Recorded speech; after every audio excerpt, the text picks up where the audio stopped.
3, 2, 1.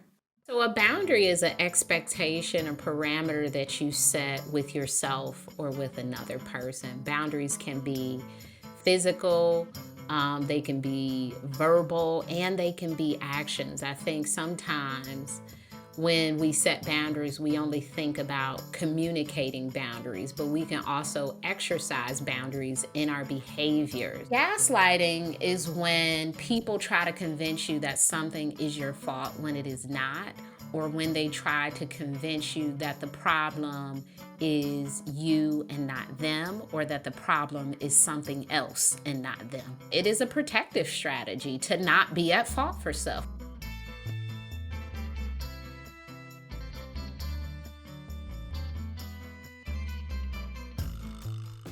If you're in a place where you need a little extra therapy, maybe you can't afford therapy right now, or you're just looking for that daily affirmation, Nedra Tawwab is the person to follow.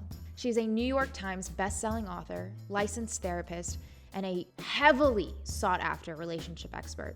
She's practiced relationship therapy for 14 years and is the founder and owner of the group therapy practice Kaleidoscope Counseling. Every day, she helps people, including myself, create healthy relationships by teaching them how to implement boundaries. Her philosophy is this: a lack of boundaries and assertiveness underlie most relationship issues, and helping people create healthy relationships with themselves and others is key.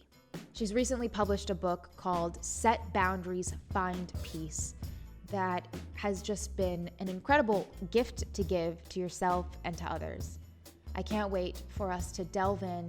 We focus a lot on boundaries, and I focus a lot more on gaslighting, since that is something that I have been really trying to learn more about and dealing with on a personal level. So thank you, Nedra Tawwab, for this amazing guided storytelling session and maybe therapy session as well. I know that you all will benefit so much from this, and I hope you enjoy. Welcome to our guided storytelling session. Nedra, thank you so much for being here. Thank you so much for having me. I always open up our conversations by doing a heart check-in and asking you, how is your heart today? After some morning meditation and reading, journaling, my heart is good. You just named all of the main ingredients that you need for a really good morning that I should have done this morning but did not do. And I know that exactly those three things, that if I get a chance to do them, I'm feeling 100 times better. How did you come up with that routine for yourself?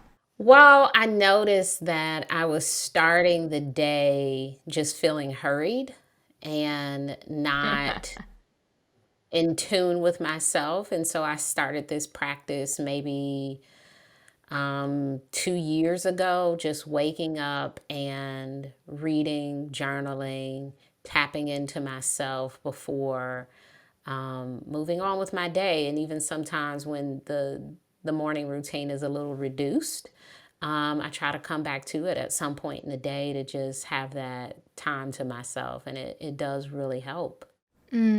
I've noticed that when I'm feeling really scattered in the morning, for me, morning pages or journaling is what clears it. And if I don't get a chance to do that, that scattering noise will still be there. But if I do it even midday, like the impact is still there to kind of just clear your head. Is that how it is for you?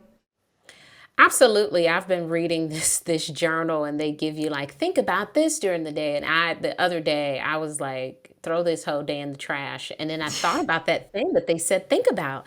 And I was like, you know what? I can do this. I started affirming myself. So it really did help me get through the difficult parts of the day. So I just feel different when I'm able to have those moments to myself. I don't feel as like anxious or worried or moved by anything that I'm unable to control. It's like I'm kind of easy breezy when I'm able to have that time to myself. And of course, as a therapist, as someone who is constantly in service for other people, it must be incredibly hard to kind of navigate and balance that time for yourself and still giving that time for others. I was having a conversation with my brother about therapists and how it's always great to talk to a therapist because you are giving them your load instead of giving it to a loved one who might not be able to carry it because there's such a personal attachment, or if they do carry it, they internalize it. And I'm so curious to know, how do therapists do that? How do you do that? And can you do that? Can you completely separate yourself from your clients and other people who are sharing such heavy things with you? For the most part, yes, because I know that I am doing my best work in that time that I'm with my clients, and I've given them the tools. We've worked through some things, and I have to allow them to do the work. It's very different, like you said, than with a personal relationship where likely you're tied into the other people in their life, right? With my clients, I only know them. I don't really know, these other folks. I may know, them by name, but I don't know them energetically. I don't know them in spirit. But when you're talking to your friend and she's talking about her boyfriend and you've hung out with the both of them, that's a very different dynamic than what a therapist does. So it is a lot easier to have very clear boundaries and just, be in that space with them and leave them. And I will say there are times when you do carry a bit of folks' stories, not in a, I don't carry it in an anxious or worried way, but sometimes during the week I will say, I wonder what did so-and-so decide, or I wonder what happened with this thing. And, I just wait until I see them again the next week and I find out. So it's, these fleeting moments of thought, we're humans, we do think about people. And I share that with them sometimes. The other day I was watching so-and-so and I thought of you and your situation with this thing. Because, the mind does wander, and it does wander to the people that you have spent time with, and that's normal. But there is a distinction between being a therapist who listens to people talk about, problems or things they're going through, what they need help with, and then listening to a friend or family member do that same sort of work. So therapy, I think sometimes is much easier to listen to people problems because, they're there to get help. And I think sometimes with our friends and family, they aren't looking for help. They're just simply trying to vent. And like you said, sometimes we don't have the emotional capacity to be of service to them in those moments. Why is it so important for people who are dealing with these built up experiences, emotions, things that they haven't really processed, to find a professional person to talk to, a therapist, rather than go to family and friends? And is there a better time to go to family and friends rather than to go to a therapist? How does that dynamic work? Yeah, I think it depends on how we're talking about things. Sometimes we do just need to vent, particularly when something just happened. We may want to get it off our chest and a friend is, available, accessible. But to really process those things, it needs to be done with a therapist, because many of our friends and family, they have the same or sometimes worse tools than what we have. And so they're not even able to help us with some of this stuff. It's like you're asking your friend who's in debt about financial stuff. It's like, perhaps you should be talking to an accountant. We have to be willing to pay for the things that we need. We have to be willing to seek help outside of the people who we think should know everything, because our friends and family, they are not experts in anxiety and depression and coping skills. They have those struggles as well. And sometimes they can impart some information that's really helpful. And of course, they can be there for you in those moments when you're needing support. But there is a distinction, and I think that it damages our relationships when people come to us for therapy. And when I say therapy, I mean like, give me the answers. What do? I need advice.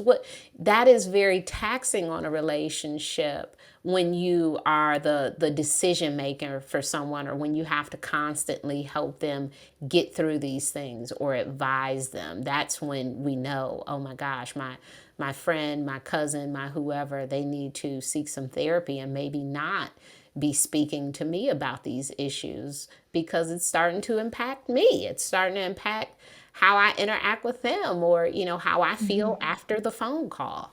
I love how you say how I feel after the phone call, because I've been in that position several times. I'm still sometimes in that position. And I think part of the resentment that I end up feeling is, as an empath especially, you may have vented and feel better, but now I have this anxiety that I'm dealing with because you left me with this lingering thing. And my problem, I guess, with the boundary that I need to set is not trying to do all of the mathematics and logistics around trying to fix someone or control what they're going to do and assuming that I'm trying to help them. When someone does receive that dump, how do you suggest one go about setting a boundary and not thinking about it for the rest of the day or the rest of the week, or trying to come up with solutions and constantly trying to fix a situation? Yeah, I think sometimes the boundary is letting people know that you can't handle what they're sharing with you.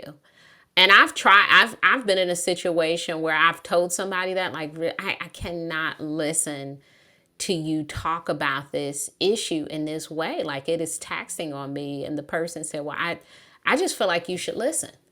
And I'm like, yeah, I can't. And so, we continue to and they would continue. And I'm like, I can't do it. It's too much. And I'll talk to them less. I'll do these things. But they refuse to respect the boundary of, I can't, like, this is too much. This is like, you need to be speaking to a professional about this level of an issue. And ultimately, I had to decide what to do. Do I want to continue a relationship with a person who won't respect the boundary and who's clear that they won't respect it because they think I should just not have the boundary? And that's really tough, but it was impacting my ability to function after interactions with him, to really be able to get back within my day. I'm like replaying the conversation, like, what? Maybe, like all of these things. And it's like, this is having a huge emotional toll on me. And this is not even my stuff. And for you, you are a professional, but in that situation, they're not respecting that you cannot therapize someone you have a relationship with. Yes. That is unethical. And also, are you inevitably going to have that therapist hat on and you're battling between the two roles in that moment? I don't think I was playing therapist, but I think just naturally it's easy for people to talk to me. And so sometimes even when I say, I don't want to talk about this, people are like, but you're so easy to talk to, because I am. Therapy training helped me a bit, but I'm usually like, well, you want to wear, you wear, I'm cheering you on. I'm open. So I get it. I am, not a hard person to share deep things with, but I don't always want to hear deep things. Sometimes I just want to be at the party. Like, oh my gosh, when do I relax?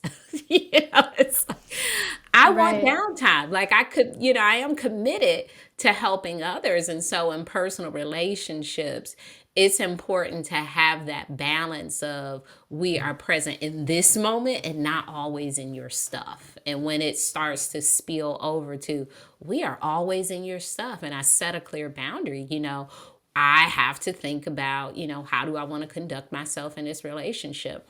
That is the really hard work of boundaries. What we like people to do is just respect them. I would like that too. I would love to be able to tell people, like, please don't talk to me about that anymore. And they just say, okay. And they actually do it. Sometimes that works. So there's obviously so many things we can go into with what you just said with your experience and the process of setting boundaries. When I first started learning about boundaries in such a clear context, which was from you and from my friend Vera Papisova, who introduced me to you, I remember immediately thinking, okay, this sounds great. And at the same time, whoever I would like to set boundaries with is going to take it personal and going to say, you don't care about me, you don't love me, like, who do you think you are? And get really upset, because when you set a boundary with someone who doesn't have boundaries themselves, it's really hard for you to explain, this is something I'm doing for me. This is not because of you. It's not about you. It's something that I have to do because you're not even taking into account all of the stuff that I go through that you don't know about. And so you don't know what my capacity is. And also, you don't want them to think that it is hindering on your affection and love for and care for them.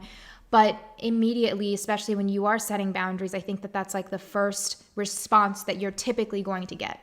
I don't think in all cases. I think it definitely depends on the relationship. I find that with family, it is extremely difficult to set boundaries, Yeah. and that is because they have an idea of who you need to be with them.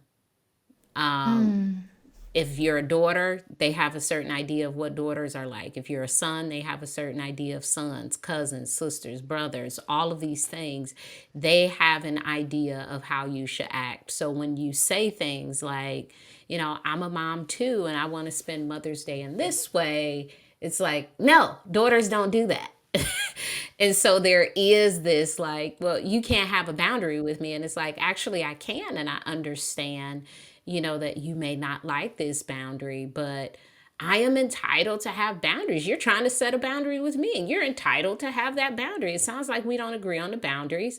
I'm going to go with my boundary because that's what I want right now. I think that there are people who absolutely take boundaries personally. I've taken boundaries personally. It's a part of being a human. We don't like all rules. We don't. When people say any rule, it's like, yes, I think they make sense, but I don't want them to apply to me. It's like, okay, I understand that Target closed at 9, but why can't it stay open to 9:30 when I need it to be open? Right. It's one of those things. Is Target setting a boundary with us? Is that what happening? Target needs to set lots of boundaries for us because most people go wild in Target. But that's so funny. Well, before even having this discussion, the thing that keeps flashing in my head is we need to clarify how we define boundaries, because to a person who doesn't know about emotional boundaries the way that we're talking about, a boundary looks like a physical barrier to keep one person from another person. And I think that redefining what we know as boundaries for one another can also help us physically visualize it in a more accessible way. Mm-hmm. Yeah, so a boundary is an expectation or parameter that you set with yourself or with another person. Boundaries can be physical, they can be verbal, and they can be actions. I think sometimes when we set boundaries, we only think about communicating boundaries, but we can also exercise boundaries in our behaviors. So, for example, if you are setting a boundary with yourself around finances, that might look like not shopping online. That is a behavior. That's nothing you need to say to yourself, or, that is a behavioral boundary that you're setting. A verbal boundary might be saying to someone, hey, before you stop by, I need you to give me a call before you come. That could be a verbal boundary. So there are so many ways to set boundaries. And even with that one, that's a pretty common boundary that I talk about with people. And people do get upset. Why can't I just pop up at your house? I shouldn't have to call before I come. I'm your mom, I'm your aunt, I'm your sister, I'm your brother. I should be able to come. And it's like, well, it's my house. And I like to be prepared. I don't like to just jump off the couch and open the door for people. I want to, maybe clean my house, take a nap. I want to be prepared. So I get it. Boundaries are personal.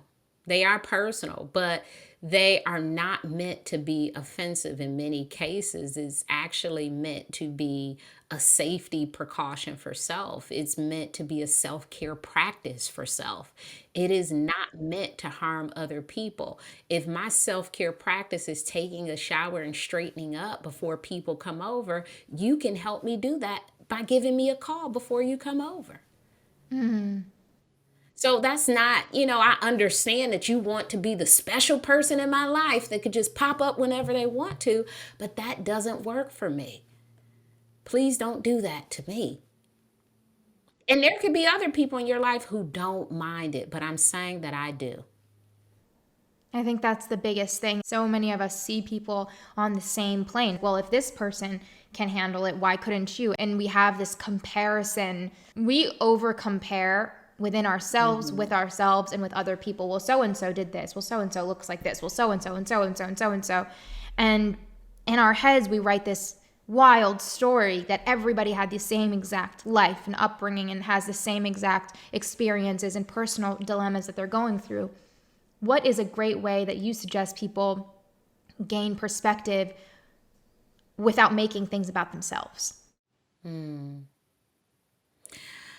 I think to respect boundaries, you have to have boundaries. And that makes it easier for you to understand the importance of them. You mentioned that earlier, that it's hard to set boundaries with people who don't have boundaries. That's absolutely true because they will always see it as offensive that someone is trying to set an expectation with them. And so, sometimes I will say that, gosh, I look really bad setting a boundary because nobody else has boundaries with this person. It's like they're letting them do everything. And when I say something like, you can't do this to me, it's like, what? Because everybody else is letting them do it. And everybody else has a problem with it. But nobody is saying anything. I remember a time when I was in this friend group and everybody would talk about this one person in the friend group.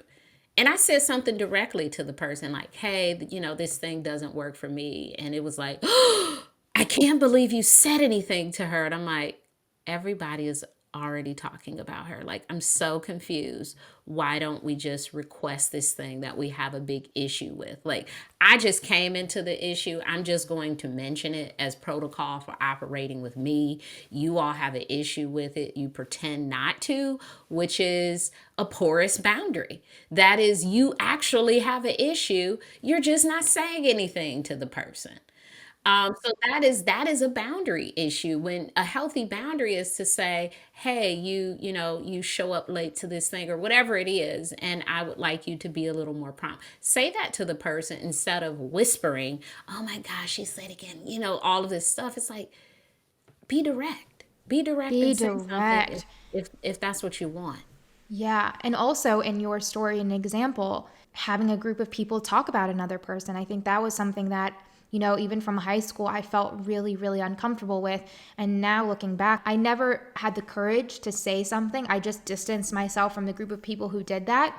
But as you get older, there's family and there's friend groups and there's colleagues. So how do you, especially with people that you love and respect, set a boundary around what you talk about and who you talk about and the way that you talk about them? And how do you also reinforce that boundary when it's such a habit that they don't even really think about?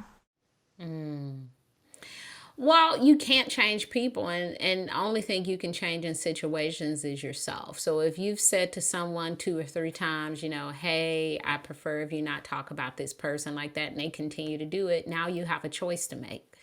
This person is not respecting your boundary. What is the consequence? I think often we think we're supposed to keep going back to the person and asking for the thing that they're unwilling to do. They're not willing to do it. They're showing you. They're continuing to operate in a way you're asking them not to operate in. What do? This is the hard part. What is the consequence? Can you tell us if you remember the first time you set a boundary or at least felt the need to and you were trying to navigate what that feeling was? I don't remember the first time I set a boundary, but I remember some early boundaries. I don't remember the first time I set a boundary. If I could go back in a time machine, I'd love to hear myself saying, don't do it, whatever, I don't know. But my journey of setting boundaries very clearly in my head began when I was in high school. And I remember making requests, asking for things, not apologizing to people who harmed me. That was one of my boundaries that I set in high school because... How did you know to do that? My friend asked me this too. She was like, why didn't you feel like things were your fault? And I'm like, because I didn't do anything. So you just had that clarity at a very young age. I guess. I remember a situation where I had a family member, blatantly, have this like anger outburst towards me. And then they didn't call me after this thing. And they called me a year later and was like, yeah, because you made me go off on you. And I'm like, I didn't do anything. Like, They called you 1 year I like, later. yeah. They, that I think because I refused to apologize. That is my first memory of refusing to apologize to a person who harmed me. You know not to apologize because you didn't do anything. I didn't do anything. And how do you not feel that anger? Because I've been in a situation like that. It literally physically overwhelms my entire body. And I'm just like, well, they should be calling me. They should be apologizing to me. Oftentimes what will happen is people won't apologize. They'll just pretend like it didn't happen. I think that that's something that I'm very familiar with, is this outburst, no accountability, pretend like it didn't happen. And then everybody does, because nobody wants to go through that again, because it's really, they're traumatic experiences. And it really takes a toll, and it's really, I think, triggering. And then the next time it does happen, your bodily reaction is so overwhelming because it's still suppressed everything else that happened because no accountability was taken. Yeah. And that's the piece that I'm not here for. I'm not here for people rewriting history to fit what actually happened. I'm not innocent in everything. There are some times where I do things to people, and I typically apologize. I'm quick to apologize and be like, oh my gosh, I'm sorry. I didn't mean to do this. My mom, she would be like, you are too honest, because my mom would say, okay, you have to, your company has to leave at 9:00, right? And she might come downstairs and they're still there at 10:30. And she was like, why didn't they leave? I'm like, because you fell asleep. It's like, you didn't put, like, I was just, like, honest. So like, okay, yeah, I did it. What's the consequence? Did you skip school today? Yes, I did. I'm like, if you ask me, you already know the answer. And I don't want to put you through the loops of trying to figure out the truth when it seems like you know the truth. So just tell me my punishment and I can live with that. It seems like it saves you so much time. It saves you so much time. And, I have an older sister, and I saw like the dynamic of, I was there with my mom when she was trying to figure out these pieces.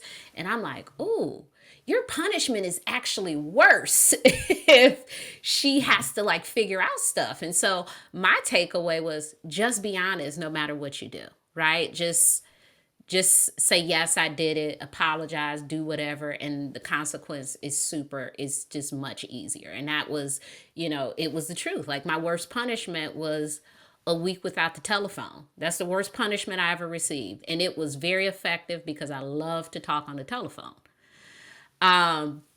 So with that, when people are doing things, they gossip about you, they have an anger outburst, they betray you in some way. When those things happen, I don't think that those things are my fault, because there is no evidence that they are. And what the other person is trying to do is gaslight me. I didn't know the word was gaslighting. I've only learned that word recently too. I didn't know that word, 15 years ago, but that's what it was. And it still is. People, continue, instead of just being accountable.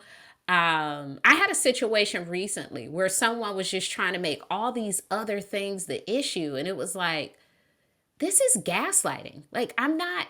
Can you define gaslighting for our listeners in case they don't know? Yeah. So gaslighting is when people try to convince you that something is your fault when it is not, or when they try to convince you that the problem is you and not them, or that the problem is something else and not them. And I think people do that. It is a protective strategy to not be at fault for stuff. When you don't want to be accountable, sometimes it is easier to say that it wasn't my fault, it's this other thing. And it's like, it was you. Like, it's kind of like driving a car, looking at a map and getting the directions wrong. And then you highlight to a person like, hey, we're going the wrong way. It wasn't my fault, it was the map. But you were reading the map. Like, you were reading the map. Like, just acknowledge it, like, oh my gosh, I got us off course. But when you say it's not you, It's like, well, who was it? I think sometimes with gaslighting, um, I don't think people know they're doing it, but I receive it as a cruel behavior. I do. I receive that as a cruel behavior because you are trying to convince a person that their thinking is not real. It's such a common behavior, especially now with the internet. It is even more of a common behavior, but I think it's a lot deeper of a problem when it's in your personal relationships. Hi there. If you find our work beneficial and you want to support how we build our company at your service, you can subscribe to my Patreon at patreon.com/Noor. It's usually personal writings, and as I build a community on there, hopefully more. Your support is how we build. I also curate a weekly newsletter of all the things I'm benefiting from and enjoying that week. Anything from what I'm reading, watching, listening, buying, and more. Like most things, I keep it personal. You can subscribe to it at noortagori.com/newsletter.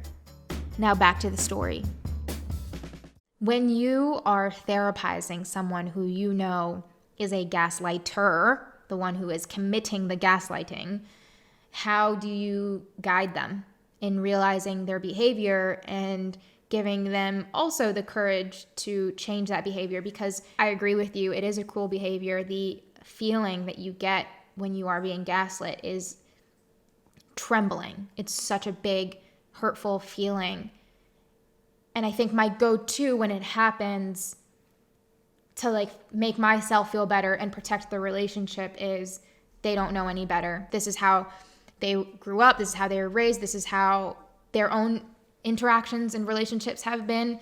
And it's not my responsibility to change that person, but God, I wish I could help them. And I know that it's not my responsibility to do so because we cannot change people, but you want that healing for them too. They have to want it for themselves. When I think of gaslighting, I think of, all the people I know who believe it was their fault that their house burned down, but they were unsupervised and playing with fire, or they believe it was their fault that they were sexually assaulted because they didn't say no, or because they went to this thing with this person, or they did, all of these things where it's like people will really make you believe that things are your fault. I even think of like, someone breaking in your car. And I remember one time I was in college and someone broke in my car and stole my books. And the first question someone asked was, were your doors locked? And I said, no one should go in your car. Unlocked doors, locked doors, nobody should go in your car. I've never opened a stranger's car. That's against the law, whether your door is locked or not. Now, of course, having the door open makes it easier, but I already feel bad if somebody has gone in my car. You don't have to make me feel worse by telling me it's my fault. Why is it so easy for us to put blame on other people? Control. We think we can control everything. That's why we do most of we're trying to control everything. And if we could have did this, then this wouldn't have happened. And if this would have, it's like, well, maybe they would have just bust your window out and went in your car. Like, I don't know. We can't control every aspect of a situation. And I think we blame others because that's what we're trying to do. And anything that I've done wrong, like, or anything that has happened to me, trust me that I've already ran through the list in my head. You do not need to ask me, did I do this or did I think about this? It's like, yeah, I probably did. So just support me because I've already ran through how I contributed to this thing. Is this still difficult for you at times? Doing the work? Yeah. Of course. I think doing the work is a life practice. And I can't imagine a time, a day, or a moment where I will not be applying some principles of peace because it is constant. It is constant, but it is very rewarding. I think I feel much better being able to set boundaries to, even when it's hard. You asked me a question a little bit ago that I didn't answer, and you said, what do I do when I am in therapy with someone and they are a gaslighter? The truth of it is, I don't know that they're a gaslighter because I'm getting their side of the story. Now, how would I Ooh. know that this is not the truth? I think there has been a few occasions, and I've been a therapist for 14 years, and I maybe a handful of occasions where I thought this person is being dishonest. Only a handful. I've seen hundreds of people, and I probably have 5 where I can say that was dishonest, right? Um, and it could be, I don't know, maybe it's half. I don't know. I'm only getting one side of the story. And so I'm not a character in their life. So I don't know. In my personal relationships, I do know because I know what they're saying to me and how it impacts me. I know the other characters in their life. As a therapist, I don't know. And you can tell me these things, and I'm going to be on your side because I believe you. When you have a gaslighter in your personal life Mm-hmm. that who you care about, Mm-hmm. how do you approach that situation outside of setting your own boundaries? Is there anything you can do to help this person, or is it 100% not your responsibility? How do we help people with things that they don't want help with, or things that they don't see as an issue? Is it possible? What do you think? I think if we're using the example of gaslighting, and like you mentioned earlier, most people, when they're gaslighting, they don't know they're doing it. And then you sit someone down and you define it, and then you tell that person that this is what I feel like you're doing. And their most likely response is going to be, no, I'm not. That's not what I'm doing. And then they'll go somewhere else. So I guess maybe you can't do anything about it. But Yes. so what do you do with your insides when you know for sure you can't do anything about it, but you still feel this hurt? Be hurt. You just be hurt, and you decide what you want to do with the relationship. There are some people who gaslight, but they do it so infrequently it doesn't even bother me, right? And there are some people who constantly gaslight, and it's like, this is intolerable.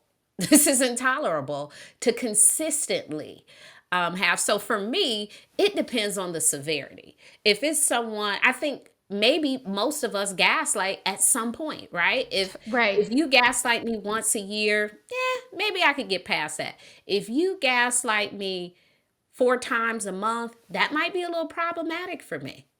Like that's a continuous, regular process of gaslighting.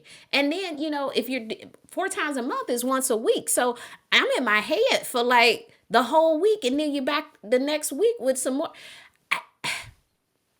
I can't live in that chaos. That is my choice to not live in that sort of relationship chaos. And, I think we can decide how we want to be in relationship with people. Maybe we only want to talk to some people once a month, or, once a week if we were talking to them every day, or on holidays, or, you can decide what you can handle. I don't know that.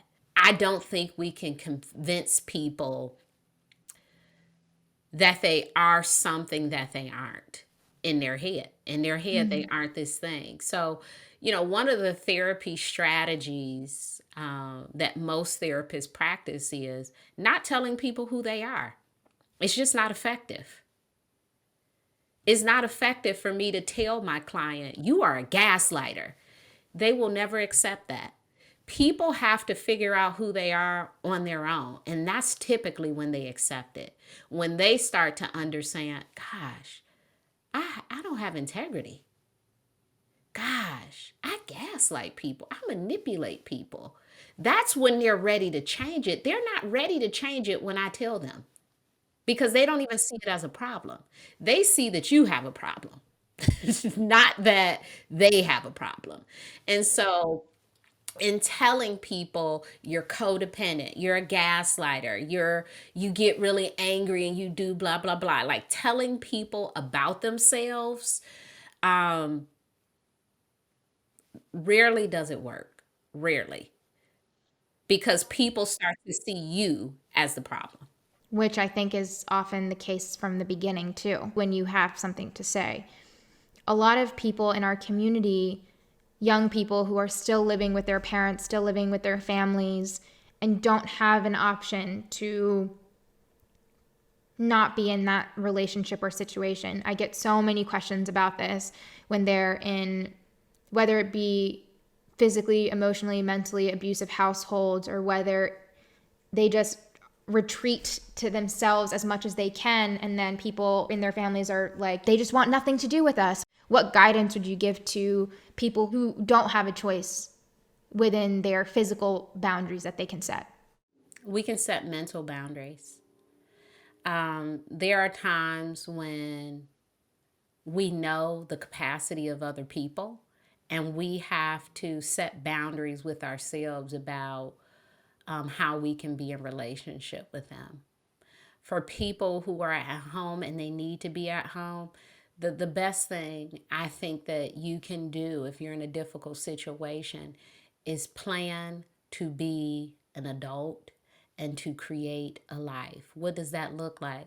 That looks like, finding employment, building a support system outside of your family, maybe relying on family members who are healthy for you. You could get away when you're not away yet. And I think that starts by building some very strong relationships at that point that could support you when you're ready and able to leave your family. Hi, I hope you're enjoying the storytelling session. I just wanted to share something with you. If you're looking for a good deed opportunity these days, my family has been working to alleviate local homelessness for over 10 years. We have a foundation called I See You, and we make care packages for people experiencing homelessness. We make family food bags with food staples and give out grocery gift cards to families in need and more. Everything is done by donation, and 100% of the money goes towards community members in need. If you'd like to donate, you can through Venmo at ISY Foundation, or PayPal to contact@isyfoundation.org. If you or someone you know is in need in the DC, Maryland, and Virginia area and could use our help, please DM on Instagram ISY Foundation or shoot us an email. Now back to our story. One of the things that you have taught me that is really, really encouraging is when you are scared to set a boundary, when you are nervous to set a boundary because you think that it is going to hurt yourself or hurt other people, remembering that you setting a personal boundary actually gives people courage and permission to do it for themselves. And so when you are scared to do it, you're teaching people also that they can do this for themselves too. That's how I learned about boundaries. When my friend set a casual one once, and I was like, whoa, you can say that? You can ask for that? And it feels really weird at first, but then you think about it, and the ideal world is one where people are just really clear and direct with what they want and how they feel. So is there anything else that you can guide us with or advise us that you have personally used in the process of gaining courage to set a boundary? I use my energy as a guide. And what I mean by that is we are often in situations where we may feel discomfort, frustration, resentment, a difficult feeling. And when I feel that, I know that I probably need to set a boundary in that particular area.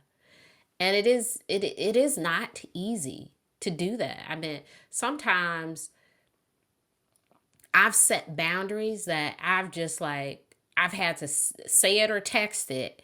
And I'm like, I cannot believe I did that. Like my stomach dropped as if I was on a roller coaster because I knew that it would change the course of the relationship.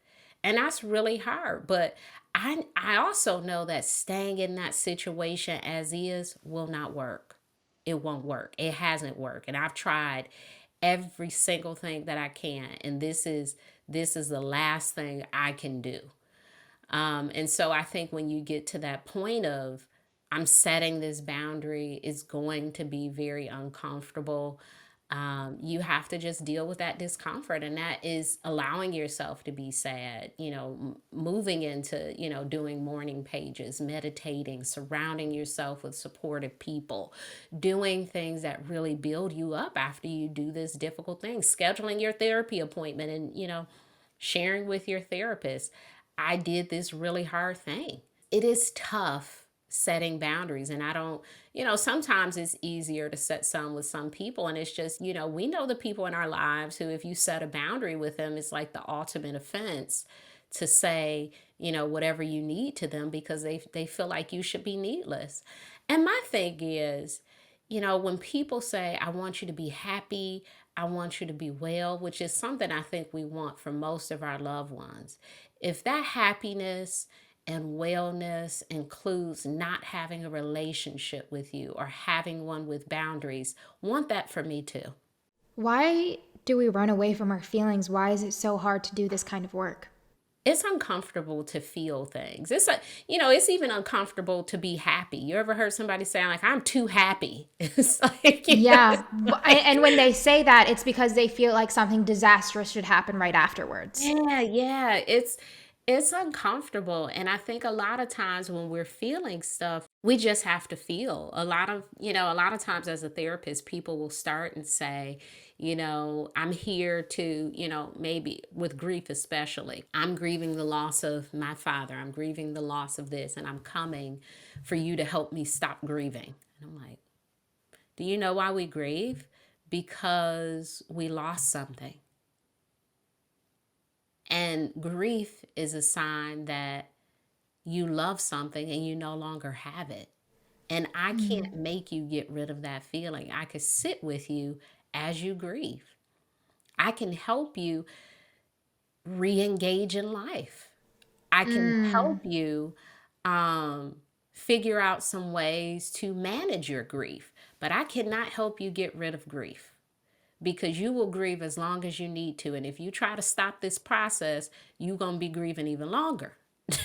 When you try to stop grieving, you can, avoid it. And then what happens 10 years later, you're still grieving about the same thing because you didn't want to grieve it. And because you never processed it. There's the book, The Body Keeps the Score.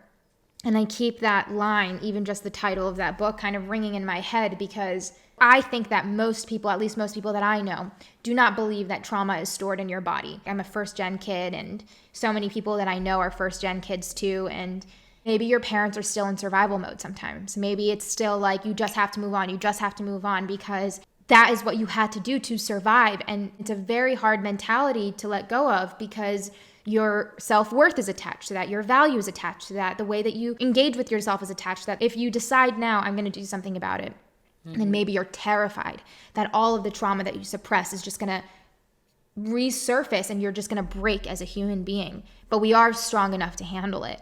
And I don't know if it's important for us to remember everything, but for people who do choose the first step of healing, what advice do you give them and what guidance do you give them so that they know that they can do it? I know that we can do it because we've done it before. There has been some situation in your life where you have felt something and you have survived feeling that thing. So I think the strength is already in you, and it's just a matter of tapping into it again. Do you think that we need a decent level of self-worth to recognize that we had that strength before? Because I think oftentimes people will respond to that and not see what they've done as strong. I don't know if that's a self-worth thing as much as I think we need a level of self-reference. We need to be able to reference who we are and not forget about the courage we've had before. I like to think about, and I talk so much about, us being children. I think childhood is one of the most difficult periods of life, even if you didn't experience trauma, only because you were experiencing so many new things and you didn't even understand it. You didn't even understand it. You didn't know what was happening. Can you imagine being dropped off at kindergarten? How traumatic that must be. To just be, like, in class with this, this teacher and these kids. It's like, what is this? So that's an interesting process. I think of, transitioning from middle school to high school, how big that is, like leaving this community that you knew and going somewhere completely different. We've survived so many things already, and we will continue to survive so many more things. Thank you for giving value to those experiences and allowing people to have grace for themselves and doing those. It's funny, I'm going to share a little story about my husband real quick. I hope he's okay with that. He had that experience in kindergarten, and he jokes about it, that he was freaking out going to school, and it's a memory that he has, but it's a joking thing.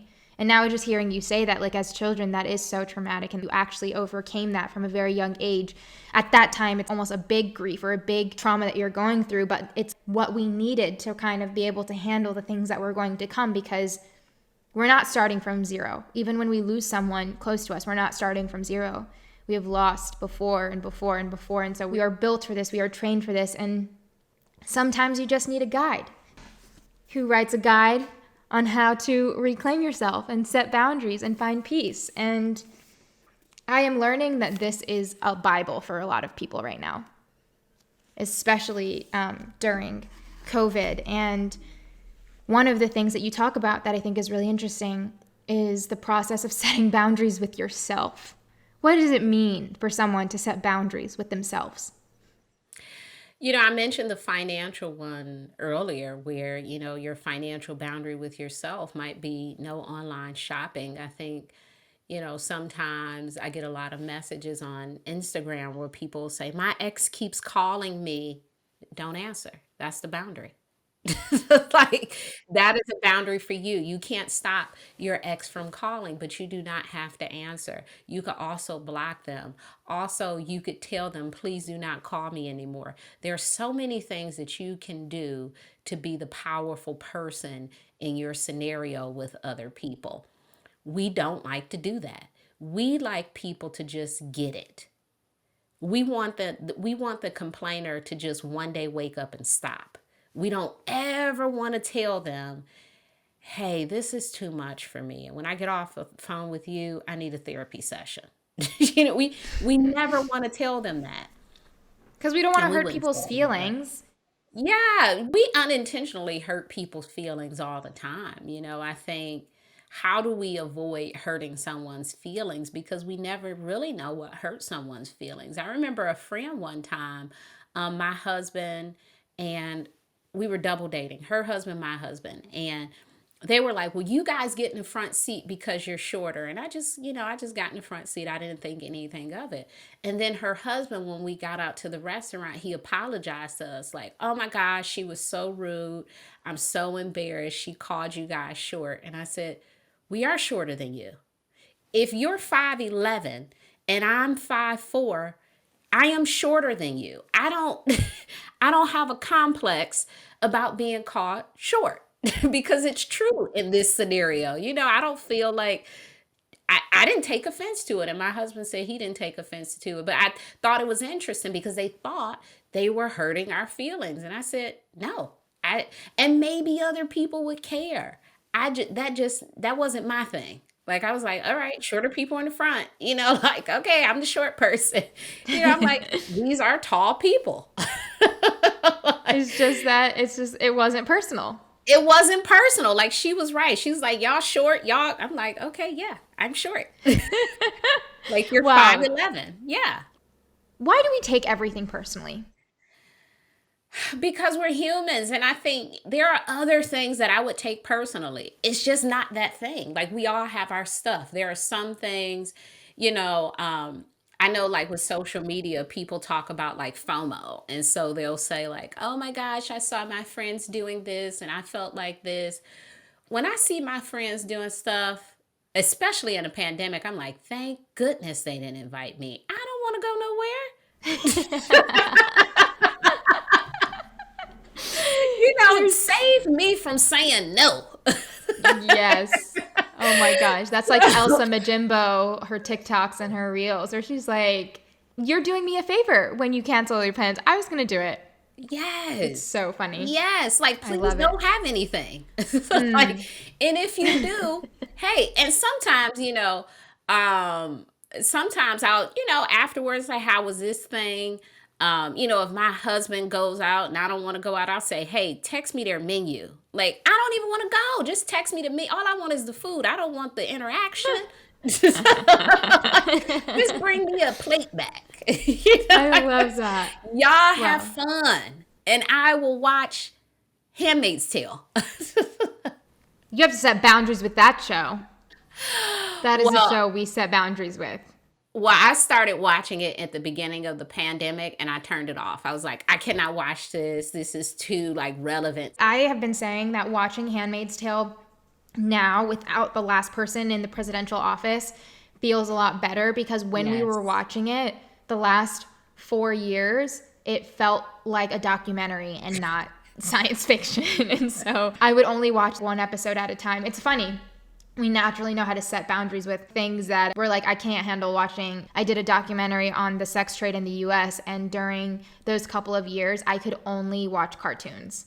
Like, I couldn't watch anything. People would send me, here's another documentary on trafficking, here's this. And I was like, I'm already doing one. I'm not watching these. And I would feel guilty because I was like, am I not doing enough research? Am I being selfish with just working on my own, but not considering watching other people's? And I realized I physically can't do it. Like, it won't let me do my work. So I found through that process and going to therapy for the first time how to set boundaries with my work. I think it's more clear now to set boundaries with work, especially today. But there are some dynamics where it's hard to set boundaries. One of them that I keep thinking of is parents and their children, and parents being afraid for their children's safety and worrying about their children. And my mom has 6 kids, and we are always still touching base. I don't live at home, but her go-to line is, you'll know when you're a mom. You'll know when you're a mom. But sometimes I want her heart to ease up, because I don't want you hurting yourself or feeling this type of way. And I know it's not just her, it's many mothers, especially mothers that I know.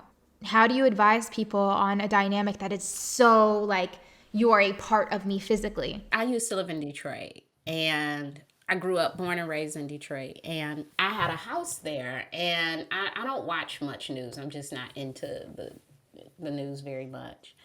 And my cousin called me and she said, be careful, there's a rapist in your neighborhood. I said, why did you tell me this? And she's like, well, I just want you to be careful.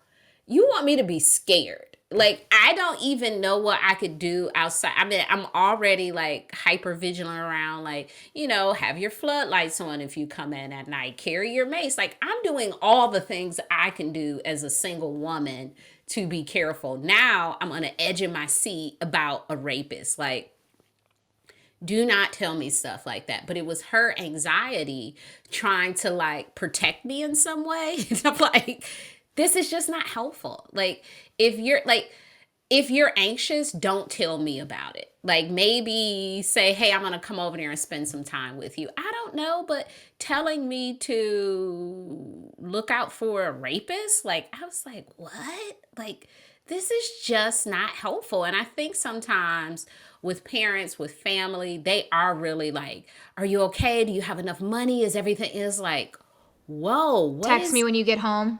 Text me when you get home. Was everything, it's like, this is like, anxiety is contagious. It literally is. And as people are telling you to worry, you become more worried. You become more hypervigilant. You are now watching for these things that, oh my gosh, I'm driving home. Is somebody going to hit me? And it's so unconscious that it impacts our ability to actually function as well, but it does. And I think you can have boundaries with that too, that I understand that you love me and you care about me, but there's, saying things like this makes me anxious. So even if you're thinking it, please don't say blank, because I want to have a restful evening. I don't want to like get 5 text messages because I didn't call as soon as I got in the house. If I don't call you in 24 hours, please check in then. And what about on the other end, though? How does a parent relieve their anxiety of having these little beings who they are responsible for not feel like they have to control every aspect of their life, or just feel controlling over where they are, when they are? Like, did they die because they haven't texted me? Things like that are very extreme in that thought. Yeah, I think in those situations, it's very important to recognize that you cannot control other people at any age. And in particular, you cannot control adults. When kids are in your home, you do have a little bit more influence over where they are, where they're going. But a part of being a parent is working yourself out of a job. That's why you teach your kids to be, independent in some ways and able to care for themselves, because you are working yourself out of a job. And one of the comforts that would be helpful is for you to recognize the ways in which you have trained or taught your child to take good care of themselves. You've taught them how to, I don't know, you put your daughter in kickboxing, or whatever these things are, or that she's not absent-minded and will pay attention to her surroundings when she's outside. I don't know. And then when something does happen, knowing that it isn't your fault, it isn't because you weren't a good enough parent, because I think parents oftentimes take on that blame when it has nothing to do with them. Nothing at all. And that, again, is that control. We want to have a reason for stuff. So if something happens, it must be me. And sometimes bad things just happen. It's not anybody. No one is doing anything. It's just a bad thing. How do parents set boundaries with their kids and not cater to them the way that a lot of kids expect to be catered to, and just say, I'm not picking up after you, especially when it's within their own space? I think you just mentioned the boundaries, that while you're here, I'm not cleaning up after you. If you need assistance with something, I will wait for you to ask me. I will not give you any money that you do not have to pay back. Like, whatever those things are, you have to communicate those things to your kids. And, starting early is best, because kids should already know what the boundaries are. But if they don't, if you need to implement them now, that's fine too. Perhaps some things have, gone unsaid, and it's never too late to set a boundary with someone. It is never too late to set a boundary with someone, and it is never too late to set boundaries with yourself. I feel like we need to hear that often. So I've heard so many people say, it's too late for me, I'm too old, I'm too this, I'm too that. I will be 102 and I will be setting boundaries with someone. Please put me on my side, is what I might say at 102. Please make sure that you are calling me before you come into my room while I'm sleeping. Yes, while I'm sleeping. Something, I don't know. But, I think we'll always have these little things about us that people should know that will make us just feel a bit more comfortable. And we respect boundaries of other people. We do. Our parents have boundaries. Our friends have boundaries. And it's okay for us to have them. Society has boundaries. There's boundaries all around us. And we can have them too. They are not mean. Hopefully, if you are communicating them in a healthy way, they are not offensive, and you can have them. Now we have some not so rapid fire questions. I'm very excited. This is very helpful. I'm going to sit with all of this information that you've given me, but now a little bit of fun. Okay. What is your go-to song for joy, or songs? Go-to song for joy. I really like Bobby Brown. I really like the Don't Be Cruel album, and I can't explain it to people, but I listen to Bobby Brown a lot. Good thing you don't have to explain it to people. I'm like, I just think that was the best album ever, and I wish I was like of an age where I could have enjoyed it. If I could get into a time machine, I would go back to like 89 and be at a Bobby Brown concert. Anyways. Ooh, wow. Okay. I love that. I think, most things by Beyonce, of course. I really like, I have a playlist on my phone, and it's like Mary Mary and Mary J. Blige and a few other folks, and it's just fun music. Love that. What's the playlist called? Spirit. Ooh. See, I love that. That's amazing. What does your perfect peaceful moment look like? When I am just wrapped up in a book that is so good that I don't want to put it down. Well, that's great, because the next question is, what's a book that changed how you think about something? So many books. I can't pick one book. I refuse. In the last year, like during quarantine, you read something and it was just like, I will never think about this thing the same way. During quarantine, I really like The 12 Gifts by Edith Eger. I think it's The 12 Gifts. I really love that book, but there are so many. I'm reading like 3 books right now that are really good. Unwinding Anxiety. I just read Think Again, which was life-changing. The last episode that just came out of the podcast was Adam Grant talking about Think Again. It was Think such a Again good is so conversation. good. Yeah, I like Think Again.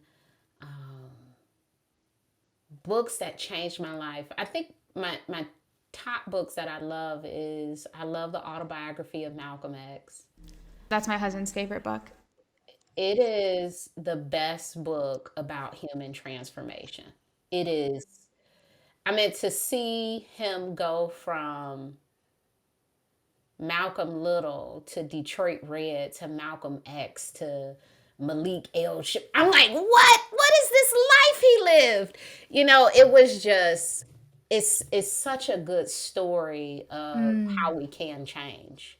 So I love the autobiography of Malcolm X. Love that. Also, tomorrow night, we're doing a virtual community dinner, community of thought, and his daughter will be one of our speakers. So you should totally come. Oh my gosh! Please send me the information. I But will. I think that's the best book. I also like The Color Purple, and I love Their Eyes Were Watching God. But there are so many good books in the world. We just need Nedra Tawwab's book list. The Color Purple, Alice Walker's daughter, Rebecca Walker, is also on the podcast. Oh my gosh! Okay, I need to listen to. It's a poppin' podcast. It's a great podcast. Yes. I often think, like, how is it to be the daughter of these icons? Or well, child, the amazing not even thing a daughter, but like, is that they're also icons in their own right. It's so interesting that you're saying that, because one of the questions that I'm going to be asking Ilyasa Shabazz tomorrow is really around how do you like separate your identity from the legacy of your parents, and also because she also is so incredible in her own right, a professor, an author, an activist, and just be your own person. And same with Rebecca Walker and Alice Walker. I did Rebecca's memoir course, and she was talking about the relationship between her and her mom and the rifts that they've had when she wrote her first memoir. She wrote her first memoir, Black, White, and Jewish. And it's just interesting because there's so many just expectations and standards. Oh, you're so-and-so's daughter before you're the person's name. It's very interesting. I love hearing people talk about that. yeah. I have a lot of books. I have a lot of books I want to read. At some point this year, I will be taking a vacation, and what I will be doing is just reading books. Yes. What is your reading routine? Like, how do you make sure you read all the books you want to read? I listen to a ton of audiobooks. That helps so much, just being able to multitask. So doing the dishes and listening to a book, folding clothes and listening to a book, like doing all of these other activities and still getting that information really helps. I make time for reading as a part of my morning routine. I read a little bit in the evenings. I love to sit on the porch and just read a book. On the weekends when I can, I'm just reading a book. So I Love that. love reading. What are the go-to tools, the most common tools in your toolbox that you give your clients? Go-to tools. Managing their feelings and not trying to control them. Because typically, if we are in charge of controlling our feelings, we will try to get rid of them. But when we manage them by building in some practices like meditating, journaling, calling a supportive person, we can exist with those feelings a bit better. So, that is my number one tool, teaching people how to manage their feelings even when they're uncomfortable and really tune into what the feeling is trying to tell them or teach them. How do you do that? How do you listen to your feeling like that? Well, sometimes we think feelings have no relevance. It's like, I'm so angry. But why? But why? What's coming up for you? Is it this situation? Is it something old that's adding to the anger? Is it you not being able to get your way? Really questioning yourself through the process helps you get through the feeling of anger or whatever feeling. And finally, what do you know for sure? What I know for sure is I will always be practicing becoming more of myself Until 102. until 102. Yeah. Thank you so much, Nedra. How can we all be of service to you these days? Well, I have a book, Set Boundaries, Find Peace. It is available everywhere that books are sold. I have an Instagram account where I am the most present. And I post mental health, relationship content, polls, and articles and different things that I think will be supportive to people. One of my favorite Instagram accounts. I always share to other people that I think it could be helpful for. So thank you so much You're for welcome. all of the work that you do for free and all of the work that you put together for us. Is there a favorite bookstore people can buy your book from? I think Bookshop is one of the best places to buy books because it supports independent booksellers. And if you have a favorite bookstore, you can probably find it on Bookshop. And if not, you can certainly call them and they will order the book. Thank you. That's really helpful. Thank you so much, Nedra. You're welcome.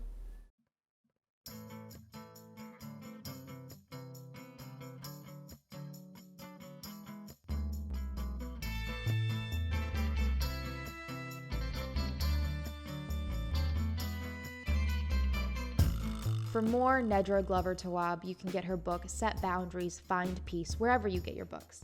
Her website is nedratawwab.com and, my favorite Instagram account, @Nedra Tawwab. Follow along, and thank you so much. If you'd like to watch the video version of this podcast, it is up on YouTube or Facebook, both/Noor. And to you, our listener, I want to thank you for your listen and support. I'd love to stay connected. Here are some ways I'm telling stories these days. You can text me if you are in the US or Canada. Yes, it is me, not a bot. I also text you intentional daily questions of the day. My number is 301-246-8894. You can follow us on social, on Instagram, TikTok, Facebook, and YouTube @Noor, and on Instagram @AYS. My Twitter, Snapchat, and Clubhouse is ntagori.